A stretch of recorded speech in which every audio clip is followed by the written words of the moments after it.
De nous raconter un peu comment tu as dragué Edith. Bon, pour toi, hein. Bon. Bon, par comment j'ai dragué. En fait, quand je l'appréciais beaucoup. Okay. Et je continue de l'apprécier. Tu étais un fan. J'étais un fan. Qui est devenu mais le truc, c'est que elle n'avait pas ce niveau de célébrité au départ. Parce que c'est une fille que j'appréciais beaucoup, que je voyais avec l'association des blogueurs, parce qu'elle a été présidente de l'association des blogueurs, donc, qui était très dynamique dans l'entrepreneuriat et tout ça. Et donc, je me suis dit, bon, voilà, c'est tellement une femme avec qui je pourrais construire quelque chose. Mais, comme toujours, hein, il ne faut pas attaquer forcément de front, pour nous qui ne sommes pas très courageux. Voilà, donc il faut procéder par des... sur les côtés. Voilà, il faut procéder par... on aime les choses comme ça. Par des manières, voilà, envoyer des signaux et tout ça pour voir la réaction de l'autre côté. Bon, je sais que elle avait de l'intérêt, mais bon, vous savez, les femmes, c'est souvent difficile, elles ne peuvent pas s'engager automatiquement, donc elle est restée dans son coin. Et je t'assure que c'est une histoire qui a traîné près d'une dizaine d'années. Hein.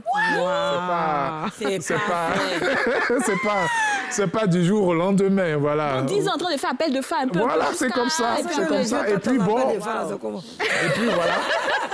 Et puis un jour, on se retrouve à une conférence où elle était modératrice et moi, un des conférenciers, panélistes et tout ça.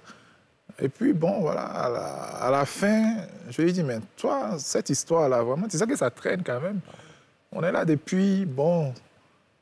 Elle dit, bon, laisse-moi réfléchir, je te reviendrai. 10 ans, t'as réfléchi, oh, ma chérie. Et puis, voilà, et puis bon, voilà, c'est comme ça. Et puis ça s'est fait, voilà. Le reste, c'est de l'histoire. Tu as bien fait de se préserver 10 ans, en fait, tu as marié en même temps. En tout cas, c'est ça, voilà, c'est ça qui est bien. Et après, ça allait vite, hein, voilà, parce que... Ça s'est enchaîné. On avait quand même attendu. En tout cas, oui, il fallait. Voilà, de quoi. Donc, souvent, c'est bien quand même quand ça traîne. Chez nous, les djoulas, c'est pas Mais je pense que chez les djoulas, là, ça va pas trop traîner.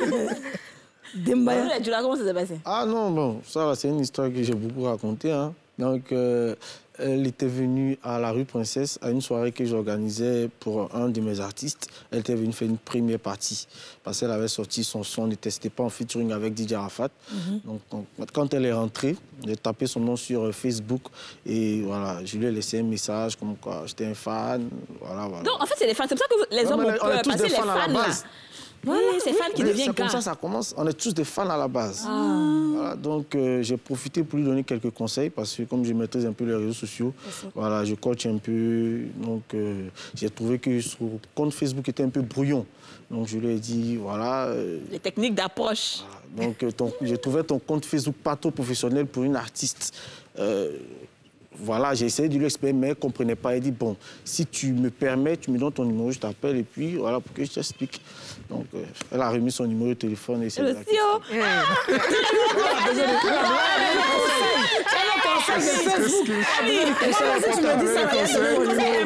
C'est un conseil important. Oui, c'est dans son intérêt, bien sûr, je suis d'accord. Elle a remis le numéro, et puis c'est de là que... C'est-à-dire, il a croisé monsieur, il veut m'aider. Il faut dire aussi que DJ commence à avoir beaucoup de fans. Hein. Donc, bon, voilà, DJ, c'est quelqu'un qui demande le numéro de téléphone, là. On ne sait jamais. Non, moi, quand elle est sortie d'ici, elle vient répondre à tous mes fans. Donnez-moi le numéro de téléphone. Ça peut être Suleiman Kamagaté 2, ça peut être Jacob Bleu 2.